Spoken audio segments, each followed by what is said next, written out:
Welcome to the Lead.Teach.Parent podcast, where you will hear powerful leaders, teachers, and parents break down critical moments that define how they lead today. With your critical moments, dear listener, you can boost your productivity, strengthen your relationships, and grow financially while empowering the generation you lead to do the same. I'm known as Mother Gopi Gita. I'm an educational consultant for an international society and an executive coach for school and corporate leaders. Lead.Teach.Parent.com. Do share, share, share. We can revolutionize a future together. Today we have an incredible guest. I'm going to slow down and take a deep breath to give you a little bit of the sense of honor that I personally feel that he's here with us. He was somebody that I connected extremely quickly with in his leadership space, where he was teaching us how to process coach. And it was, a large room with a lot of individuals, and he connected deeply with so many of us, very fluidly, in a very relaxed way. And this is David Darst, uh, a leadership coach, an executive coach who's been practicing guiding leaders for over 2 decades. And I'm really glad that you're here with us today, David. Thanks. It's an honor to be here. And it took me a minute at the beginning to realize you were talking about me. So uh, thank you for that acknowledgement. Yeah, you told me you don't do podcasts, but you'll join us, and you're really busy, you're traveling, and you're on your way out, and you found the time to be here with us today, and I'm really grateful for that. I know that our listeners will have a lot to hear and a lot to learn from you.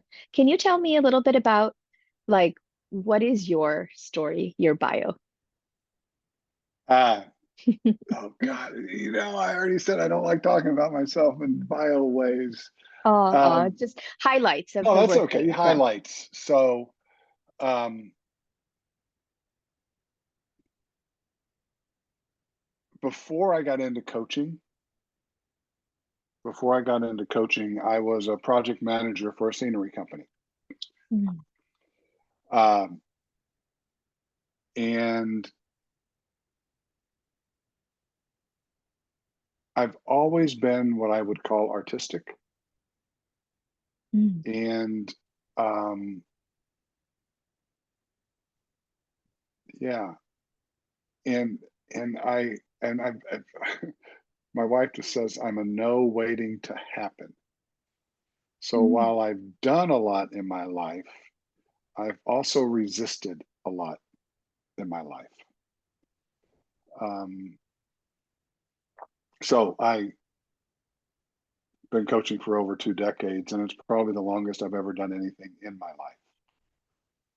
Um,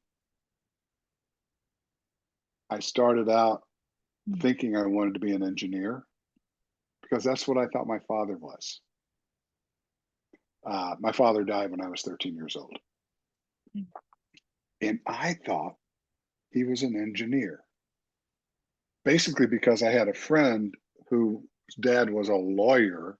And he said, "What does your dad do?" And I'm like, "My dad's an engineer." Yeah. So when he passed away, something in my brain clicked and said, I need to do what my dad did for a living. So I started out thinking I was going to be an engineer. That didn't pan out. Mm. Um, so I went through a variety of things. One of those was working on a thoroughbred breeding farm in Kentucky. Wow. That was Yeah. after university. I worked my way through college, designing and building scenery for local theater companies, Mm. which is in some ways how I got into the scenery work before I started coaching. I had Yeah. been remodeling apartments, earthquake happens. Mm. I go to work on some guy's house, and he says, "Hey, I'm getting ready to start my own business back." I said, "I used to do that in school. I could give you a day." And I showed up, came home, and said, "This is the most fun I've had in a long time. I'm going to make sure I'm the guy this guy calls first." Mm. And that got me going. And I did that for about 7 years. And then coaching came along. It's like you went from plants growing to humans growing. Yeah. The growth of living entities and nature all around you, and watching it like blossom, and now you've been doing that with souls, with human beings. So yeah. And it's interesting because I know part of your thing is about parenting. And one of the Yes. reasons Cynthia and I moved to California was to have a family. Oh, And we never had children. yeah. But one of the things we say is we've grown and we've Mm, parented a lot of mm, things in our lifetime, yes. a lot of people in our Yes. lifetime. And yeah, Well, thank you for sharing your not bio. my not Your bio. story, your story. Yeah, part of it. There's I probably think, more that'll weave yeah, in. there's so much more. I was so, intrigued by when we our original call and what I've learned about you since then. When I met you, you were a process coach. You process coached me. You taught me how to process coaching for our listeners is slowing down where, for us in this space, leaders. And a leader is, if you're guiding a team, if you're an owner or a founder, if you're serving a community to a common goal, if you're working with others in a group effort and you're taking those steps to support and help. It's not the person at the front of the stage speaking and giving instructions and barking orders. It could be you're the one who's cleaning up all the dishes after the event. Leadership, I heard this term from Colin Ego, the head of school at St. Mark's School here in Texas, in Dallas. It was the best definition I heard for leadership. And so you taught me how to, within myself, this is my lifelong practice, and how to, with my clients and with the educators that I work with, slow down the moments so that you have time and space to go deep into who are you? What are you here for? What are you feeling right in this moment? And you taught it so like enchantingly that we were able to let go of our shadow, let go of the things that are like holding us back, and discover like all the gems within the heart. And so, in that note, we usually start our podcasts with a little bit of mantra that I'd love to bring in at this time. Is that all right? Sure. So we'll start with Om because that's the familiar one for everyone. And then we'll move into the connection mantra because David here, your superpower is connection. We had this conversation before, like your ability to just like connect with so many people. And we had such an incredible conversation on connection. The word is Krishna, and Krishna means to magnetically draw like iron to shavings, like just immediately connects people, essences, um, yeah, the connecting agency. So I'm going to take a deep breath, and I invite those of you who are listening, you might be in your car, you might be, with your earbuds going on a run. Take a deep breath with us. If you're driving, don't close your eyes. Okay, thank you for saying that. Yes, don't close your Thank you for saying that because I immediately just closed my eyes. You're not driving, you can. I'm not driving, yeah, but it was good to um and so this is also a space where as parents, as leaders, as educators, we don't really allow a space for imperfection. Mistakes are not glorified. And so I am not a professional singer. My voice, I have no idea what it's going to sound like. I might be totally tonally off, and that is okay. Oh.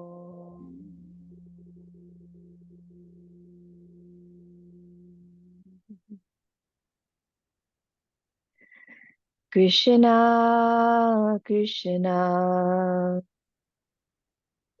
Krishna, Krishna,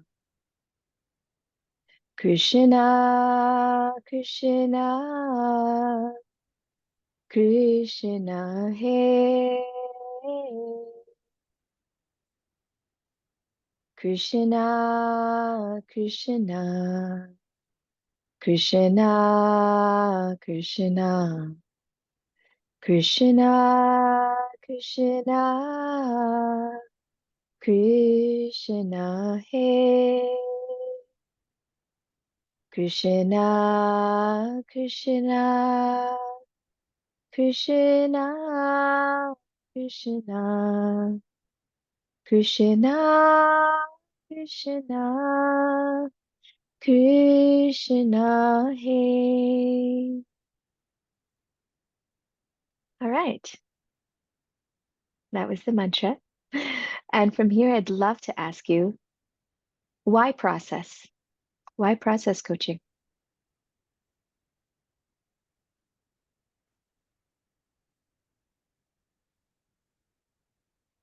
Why the song? Mm,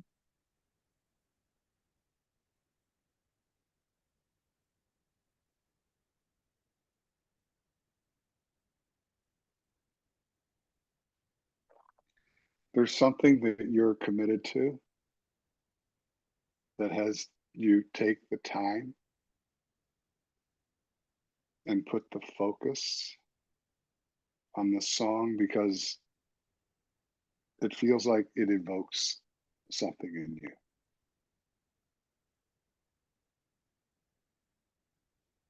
Even though I wasn't singing,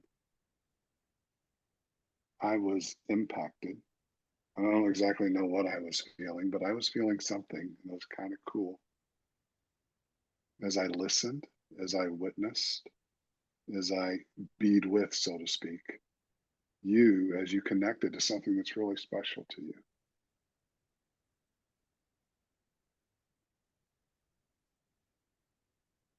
That's a long winded answer to why mm, process, but all process is being with yes. and connecting with another human being. And as a coach, inviting you to connect with something a little longer than you might ordinarily connect with it by yourself.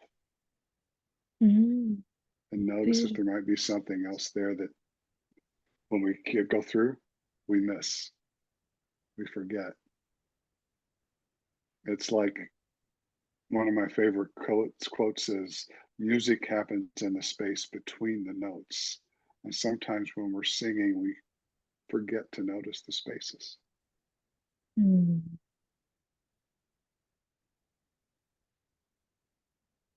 so powerful.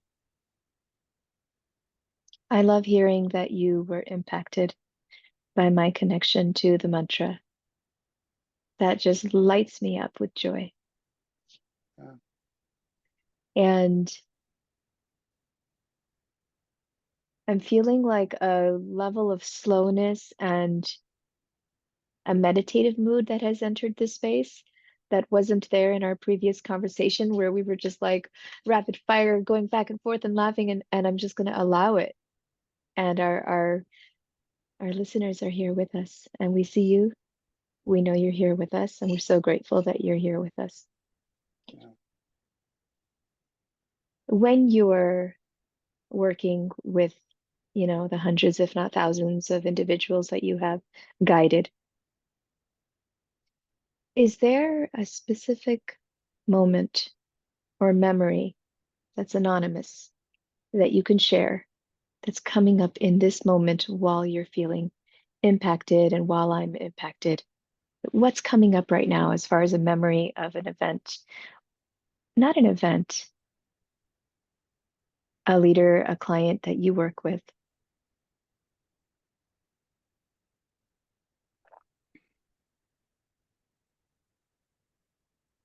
I it's this is a popular part of my story.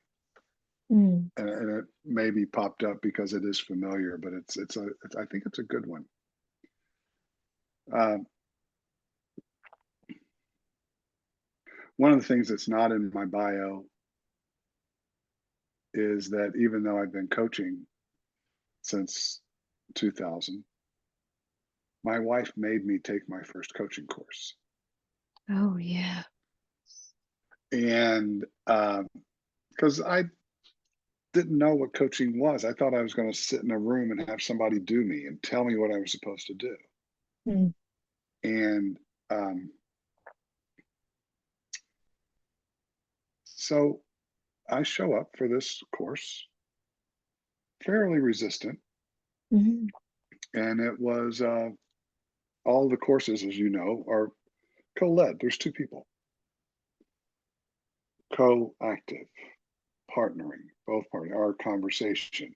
There's two of us, right? Nobody does Yeah. anything by themselves as much as they think they do, right? Yes. We're all leaning into something, someone, some Yes. spirit, some energy, I'm and I'm partnering. I'm I'm putting a bookmark there so that I can come back to Good, that point that you cool, made. cool. Yes. Um, and so it was one fellow's very first course lead ever.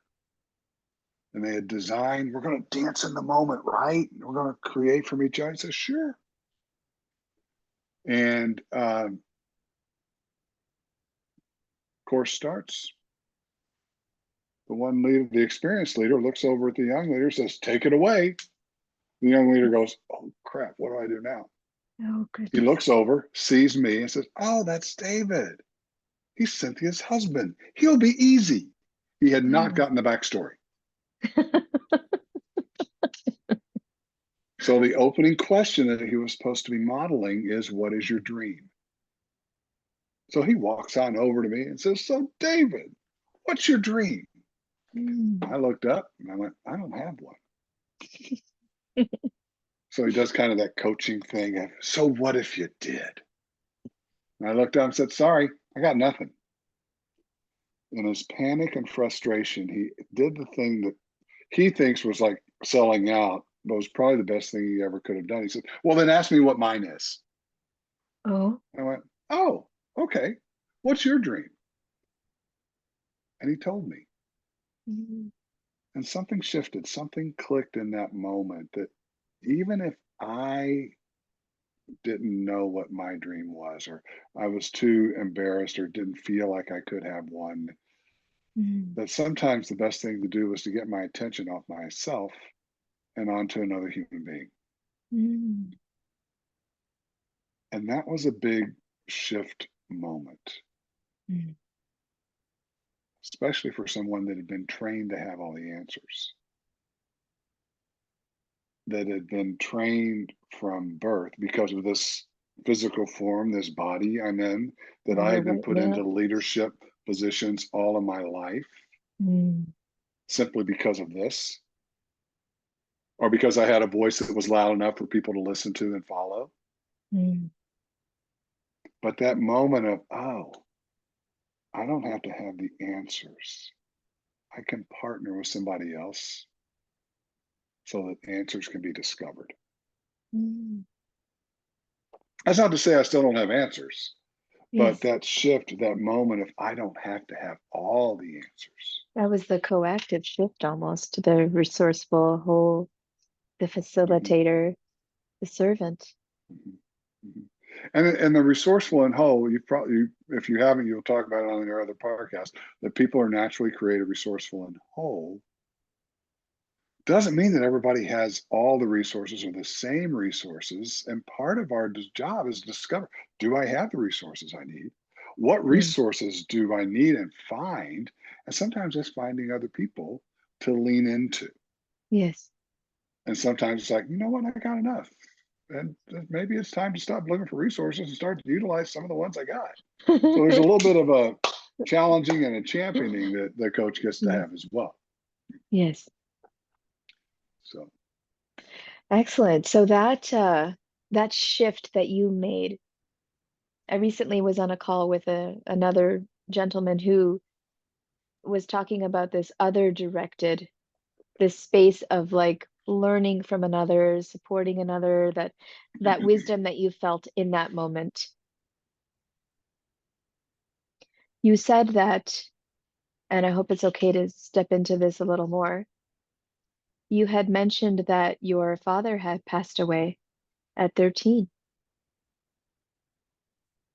and that is you losing, missing that other guidance at a key time in your life.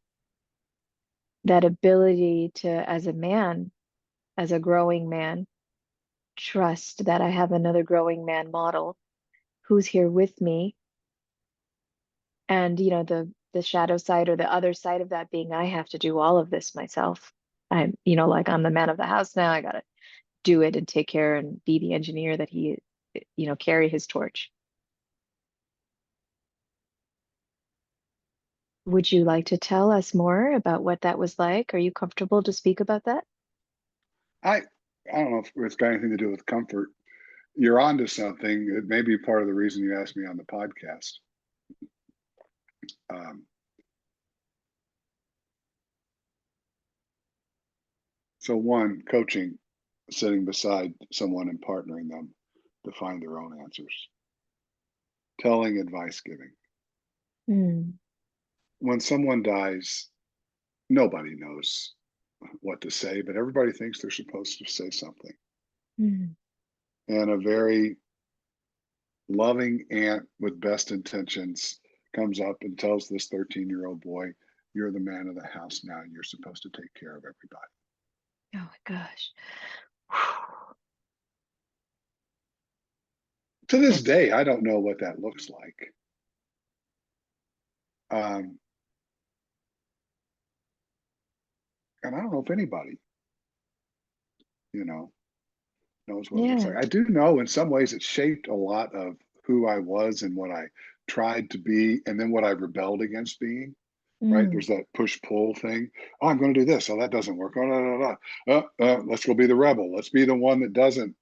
Like, I'm going to be the artistic one. I'm not going to have a regular job. Blah, blah, blah, blah, blah, blah, blah. mm, Here's why I think it was meant. Um, what it is to be a man is not a cookie cutter thing. mm, And a lot of the things that are seen as manly are being a man isn't necessarily true for a lot of the folks that are in this body. mm. Like there's ways of expressing, there's ways of being um, that in some ways were shamed in us to not be. Yes. Big boys don't cry, Try. right? Right.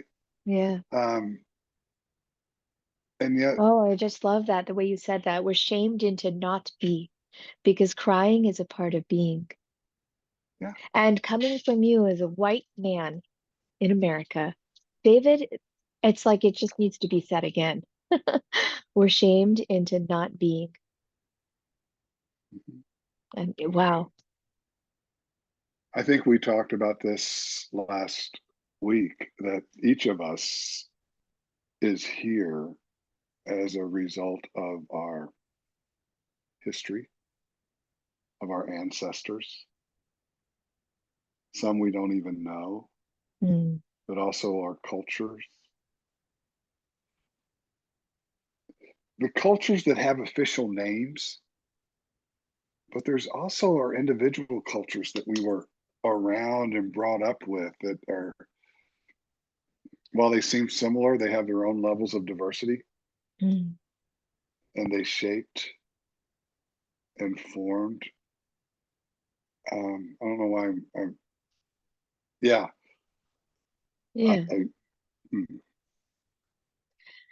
Yeah. So yeah, thank you for sharing that about your father. You were told externally that you got to be the man of the house. There's already the internal chaos and I'm sure all that stuff happening. You shared how you mm, tried to fill the shoes and then rebelled against filling the shoes and took some time with resistance to share. You also shared with me a story of you in your first experience with coaching, leadership, and I call coaching leadership as well because you're guiding others, directly guiding others, creating a space to facilitate others' discovery of themselves. Um, where you were in Japan. Would you like to share that story? The it communication, how the connection happened. it's a in a way it's a leadership fellowship story. You think you're going to lead and you end up being the follower, but then Yeah. that dance back and forth, like you think you're there for one thing, you ended up being there for another. Yes.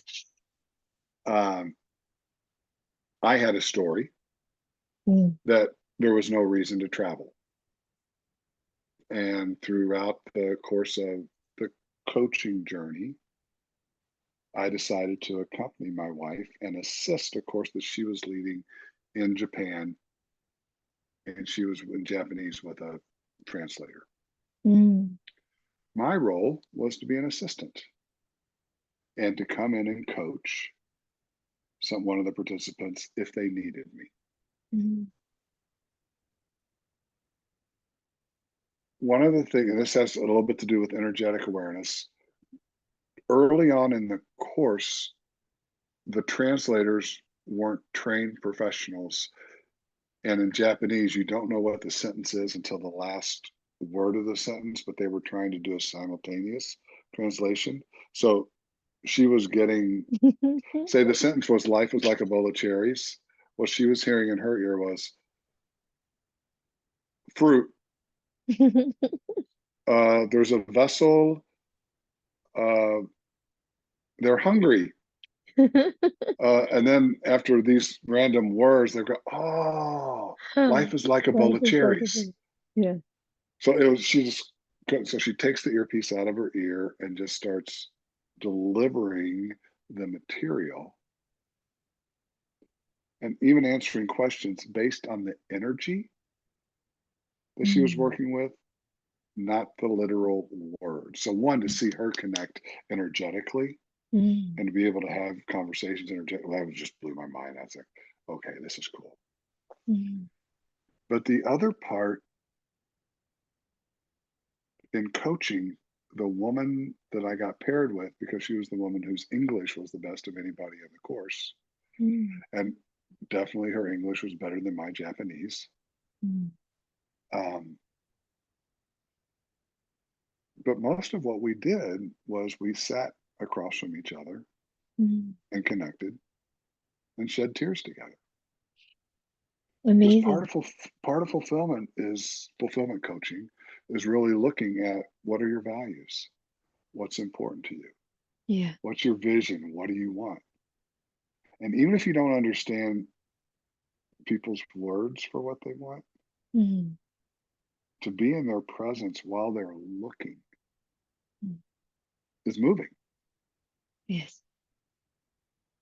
So I don't know if that's the story you were talking about, but That that's the story was. that popped to mind. I loved I'm just feeling so much right now. And I'll tell you a little later why. I'm super slowed down and needing to bring back my logical space. But Do um you? I love, oh, maybe I don't. I you being impacted by the mantra at the beginning of our session just totally like my intellectual brain just went running away. And so I'm like, oh wait, I gotta have it here for this podcast. But okay, I loved that there was a barrier of language. Like literally, she cannot understand what these people are saying. And yet she has stepped into leadership and she's transforming their lives and knowing that they're going to be transforming other people's lives because she's training them in how to support others with no common language, with no Mm, common language, but just with that deep soul connection.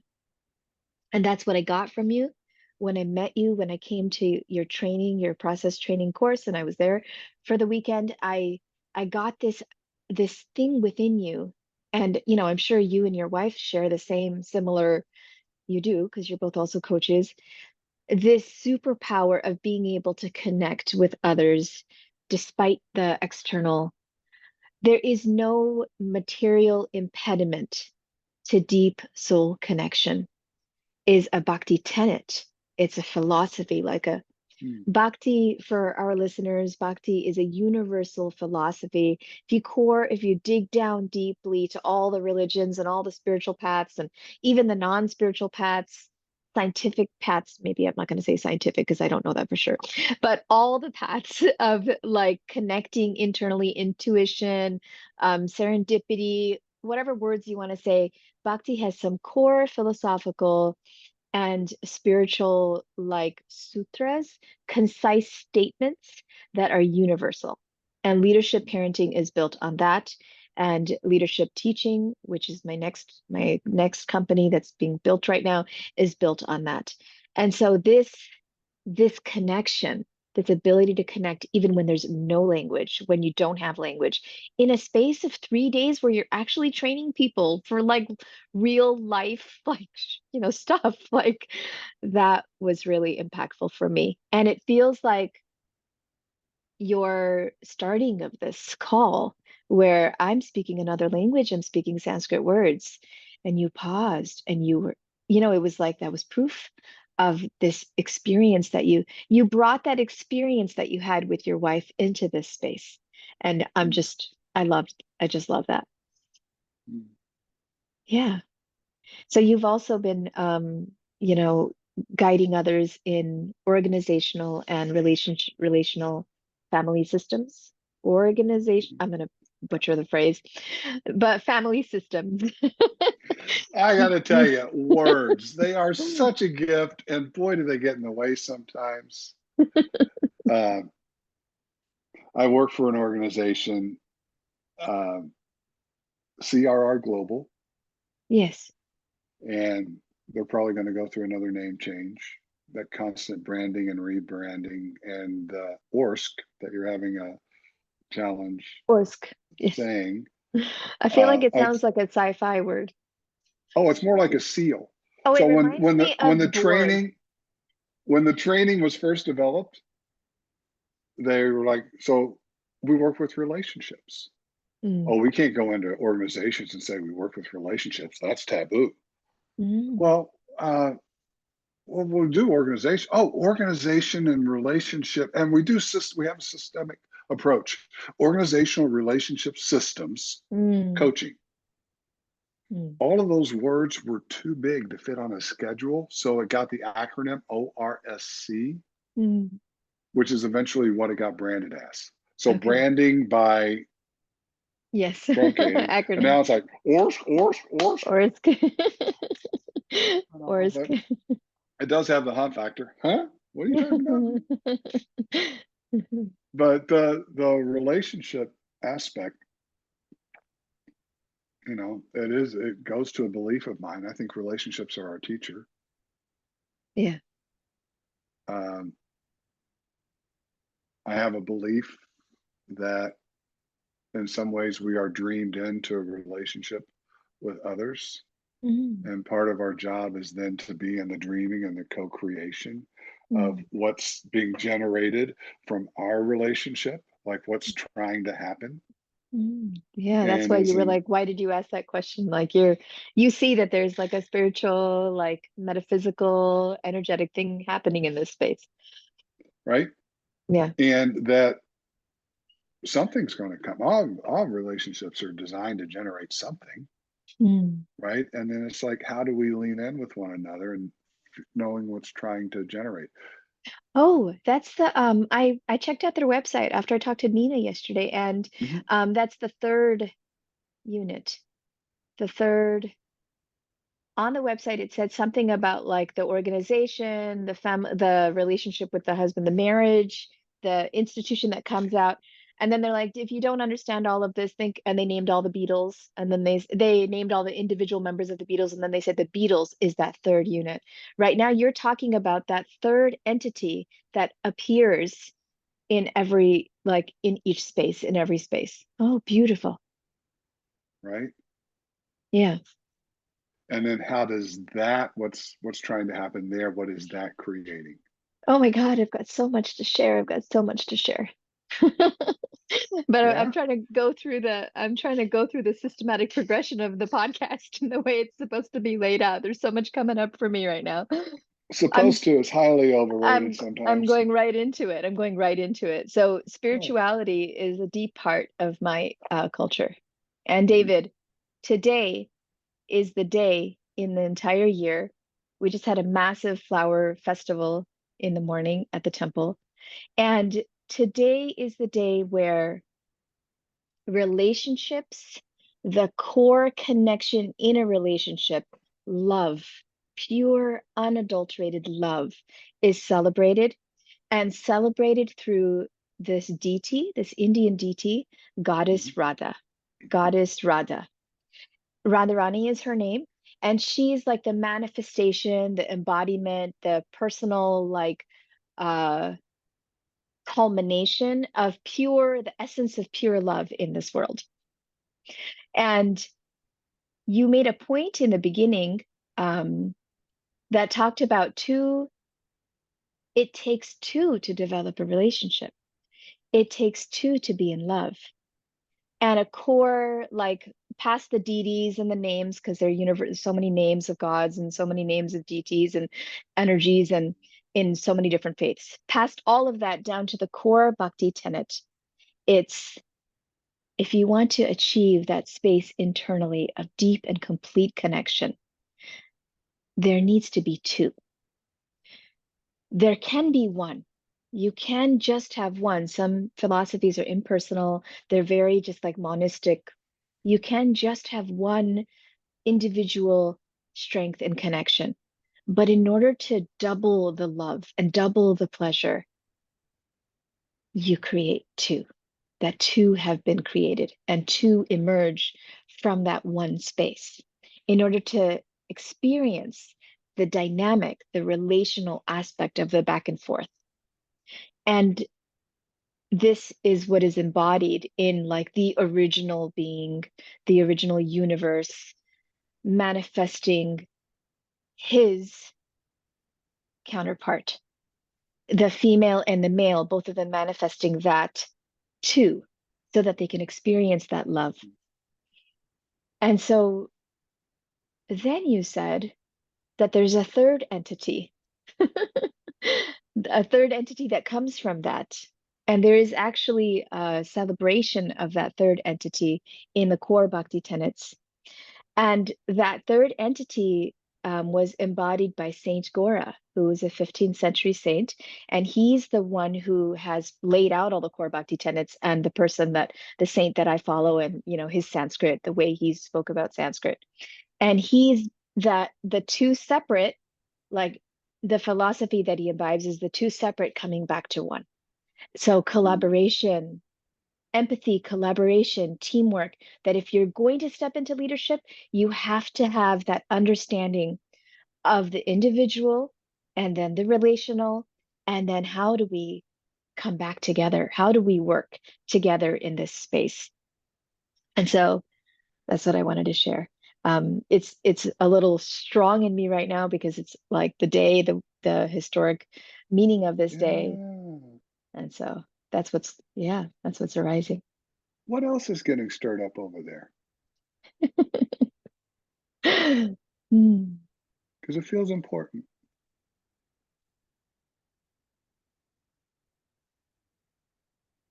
How is this landing for you when I'm speaking about all this?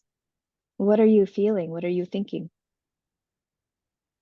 That in some ways we have different words Hmm. for similar energies. Yes. Um,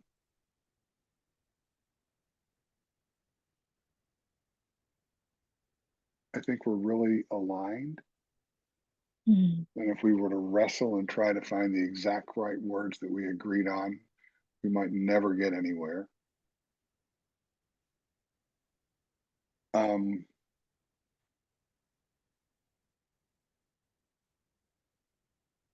and the piece that really feels cool is when you went to the monastic piece. And I wanted to say that even in the one, there's a two. Yes.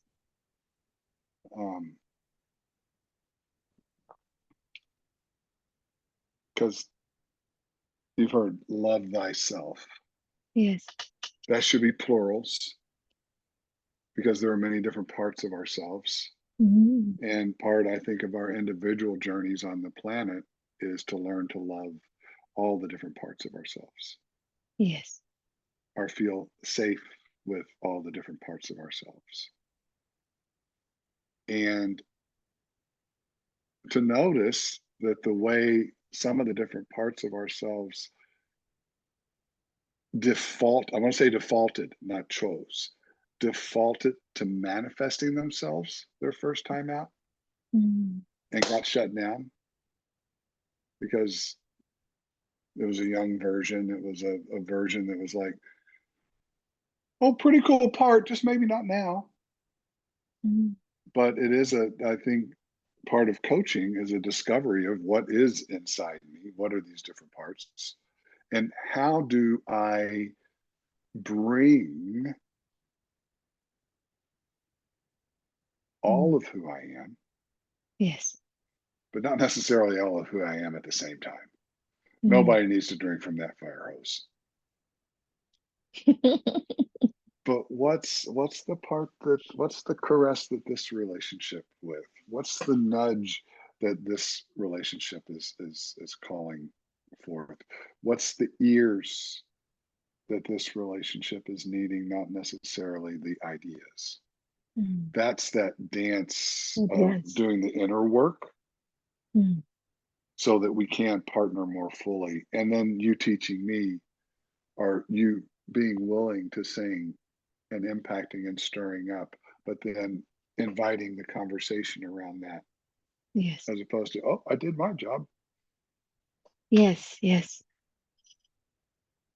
Mm.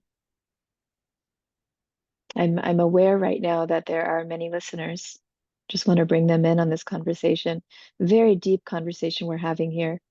I feel like your words and my words are placed, can be placed in so many contexts, with coaching client relationship, with mom and child, dad and child, partners. Like it's a universal application to any relation, that can be the dance, the parts of ourselves, the internalized parts of myself inside of me that are all like, the one that doesn't want to work and the one that wants to work, like there's that. And then there's the externalized parts of myself that I may find polarity with, or I may find union with. There's so many. And then the spiritual parts of myself, the universal part of myself, the part of myself that's also not me, the people can say God, source, universe, but that the personal, the impersonal, and this ability to accept that both can be there. We can be united in oneness, and we can be separated not in polarity and shadow, but we can be separated as a dance of love in all of these parts, in all of the different relations that we get into. And again, with you, the feel I get is that relational, like your awareness of the importance of that other, of the relational space. And so, On a yeah. good day. On a good day. And then the universe in its way has a warning to go, I lost track of that a little bit. I'm curious about the bad days. I'm curious, what does a bad day look like for you? I don't have a lot anymore. Mm, Um, that's so sweet. That's so, so sweet that you could say that with like that clarity. I have moments Mm, where I forget, and I'm getting better at remembering mm, to get over there. And every once in a while, I'll get in a mood, and I've got people around me that kind of give me a little nudge, mm, you know. And usually, it doesn't click into gear right away, mm, but yeah, even as I say that, it's like, oh, I don't have bad days. mm. That's like, I I feel like I definitely need to have do day. a I definitely fireworks have collapse. right, but I definitely have days where I don't get done everything I thought Yeah, I was supposed to get done. But yeah. you know, so what? Mm, beautiful. I'm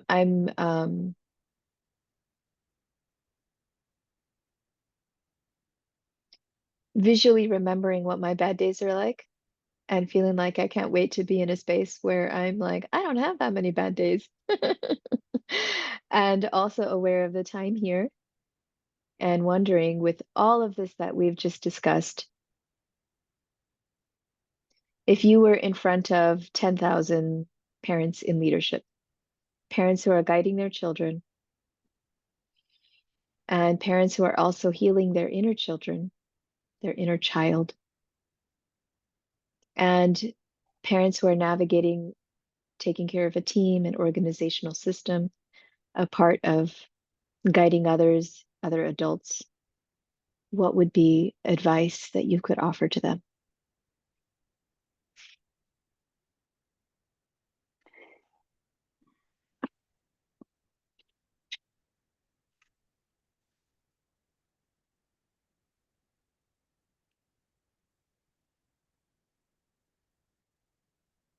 Bad things will happen.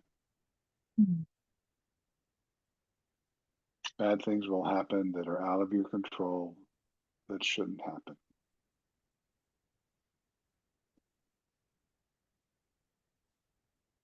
And be with the human beings that are experiencing the bad things. Be willing to be with, you may need to table. This is one of those times where you don't necessarily put your oxygen mask on first. Mm. There are times as a leader, there are times as a parent where you actually need to put your child's oxygen mask on first. But you Mm. also need to find time so that you get oxygenated. Mm. Um, that's I've been training for 20 years not to give advice. So Well, that's great. that's the best advice I got from somebody that's not been trained to not give advice. Oh, I love it. I love it. I love it. Make sure you have time, even in those bad times, where you are oxygenating yourself, even though your duty is calling for oxygenating, serving, saving, caring for, nurturing others in your life first. Really, Yeah. And really a nice there's nuance to it. right. There's another superpower thing that I think could shift the world. Mm. Somebody said, maybe a scientist or some philosopher, when I say it, the the the thinking that got us here won't get us forward. Mm. But if there's a behavior towards you, Mm. mimicking that behavior back will not solve the challenge. Mm. Killing back does not create more life on the planet. Mm. Somebody's going to figure out one day the math of this. Mm. That, oh, you killed some of my people. Well, I'm going to kill some of your people. If we Hate. just keep killing people, nobody's going to live. Mm. So there's got to be something other than killing. Something needs to die, but maybe it's the idea, not the person that has the idea. Mm. And when I Beautiful. start taking on the same ideology of the person that I feel like I'm under attack with, Mm. nobody wins, nobody lives. Hearts don't get to open. Love Yes. doesn't get to happen. As a matter of fact, it gets cut down in its tracks. So this philosophy is the highest in the bhakti space, and I think in every spiritual space. This is like the topmost statement sentence when you grade like levels of what is important in this world. Um, so I spoke to you about the one that then became two, that then becomes one again, and this constant like duality, singularity, impersonal, personal, individual, and then two. Um, how to communicate this in words that may make sense, or maybe Can I I don't take need a to worry shot about at it? Let me take a shot at it. Because Yes. as you were talking, I'm remembering I had a download this morning. I don't know where it came from, Probably wasn't mine. But I'm Okay. in the hot tub, and you gave me that list, and you said something spiritual. Yeah. And I don't really think of myself as a spiritual person. Mm, I don't really think of myself as having a concrete spiritual practice. mm, The download that came to me was because I was one admiring and honoring your spiritual practice mm, and thinking of others. My grandmother, who had a spiritual practice, went to mm, church every morning, mm, and that what whether consciously or unconsciously, we all have spiritual practices, yes. or that what we practice creates our spirit. Mm, So, if there's any advice, look at what are you feeding yourself with? What are mm, you feeding your body with? What are you feeding your mind with? What kind of people are you hanging around with? What kind of actions are you practicing on a daily basis? mm. Because that's creating your spirit. David, everything that you're downloading right now, that you're saying right now, has Sanskrit words to it. Who knew I The spoke Sanskrit? the sentence that you said earlier about, and I've lost it, so I'm going to go with this one because I've already forgotten it. This one, everything that we practice creates our spirit. That is the definition of bhakti yoga. Your movements, your tasks, what you eat, what you think of, everything that you move and do and how you show up in this world, Rishikena Rishikesha Savior, it has, it has, you're bringing in all the different elements of the universal, the personal universal, the personality into creating that third entity. Now I'm using your terminology. That's your life. That's your spiritual persona. And it's just literally all that's needed is process awareness of it. And to do all of those movements in service to that universal, to the community, to the personality of the universe, like, whatever phrase you want to call it, source, God, divine, community, like there's so much here, but to give it, to be in giving and in receiving. Mhm. And yeah, we'll wrap it up here. This was so rich. Thank Oh, you. So cool. those three pieces of advice were great. And you said the first one was be with and oxygenate. And so my love, love, love is mantra. Mantra came to me at a time when my son was in the hospital with a brain tumor. I mean, I grew up with mantra in the temples. Like I've been Mhm. practicing mantra for decades, my entire life.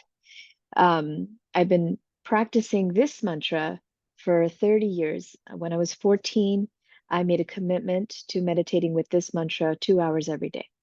And so that I've been doing for 30 years. But my when I was in the hospital with the tumor, with my son's tumor, he was 15, and I was questioning, like, what the fuck? Like, all my husband and I have done, my husband's a white Caucasian male, and all we've done is live spiritually. And how is this happening to us? And at that time, the download of mantra came into my heart. All the mantras that I had heard of my childhood, all the Sanskrit words that were running here and there, they became conscious beings and real to Mhm. me. That was my experience. And so now I'm so in love with mantra that as part of all the work that I do, I insert it. And the mission is to make it as known as yoga. Yoga is a practice, mantra is a mental practice of affirmations. And just now, when I was in your space in Corte Madera, I was also in that period you had said, life is going to suck. Life's going to be bad. Bad things are going to happen, you said. And I was transitioning. My husband his cancer had just come back. And I was like transitioning into this new role, moving from being vice principal into a leadership executive coach and doing the trainings on it. And there was, you were helping with Nina to open up the process of that and teach us and guide us. And again, the mantra lifted me and carried me like so beautifully. And so we're going to end now with the mantra. And your ability in process, because my connection with process and spirituality, there was a negative to it, like, oh, I'm going to cry and feel my feelings, which is important. I'm not making fun of it because crying is important. You know, the pain is important. Processing the pain is very important. But you, David, danced and sang and laughed and showed me the other side of like this process to like. So I'm going to invite you to do, I'll do 4 words at a time and keep the tone simple if you want to Okay. respond to that. So we can both sing it together and we can co-create this right now. Okay. All right. So we'll start with just opening up the vocal cords. We're ending the call today, and we're so glad that all of you were here with us. Please share. The podcast is new. Share as much as you possibly can with as many as you can. A lot of people can learn from David and may be able to also learn from me. And when you share with someone else, you let them know that they are valuable to you because you thought of them when you heard this. And so we'll start. Om.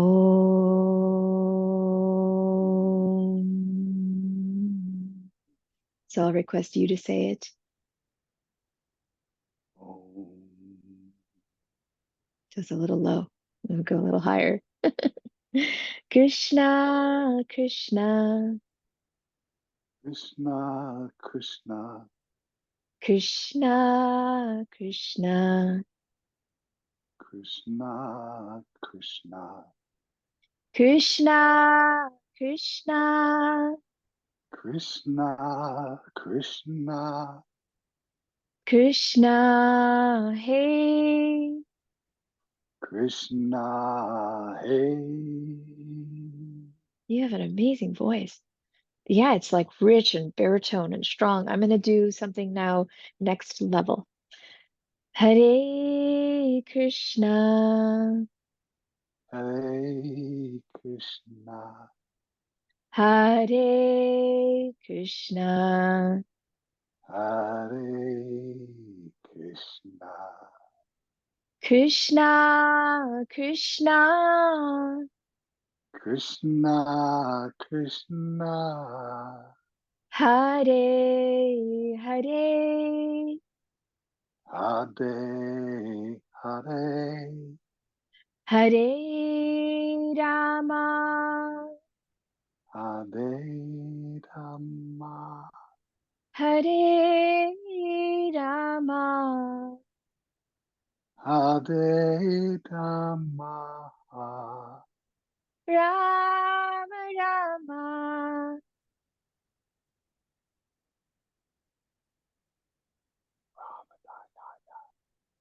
Hare Hare. Hare, Hare, And I'm going to do it one last time, 3 times.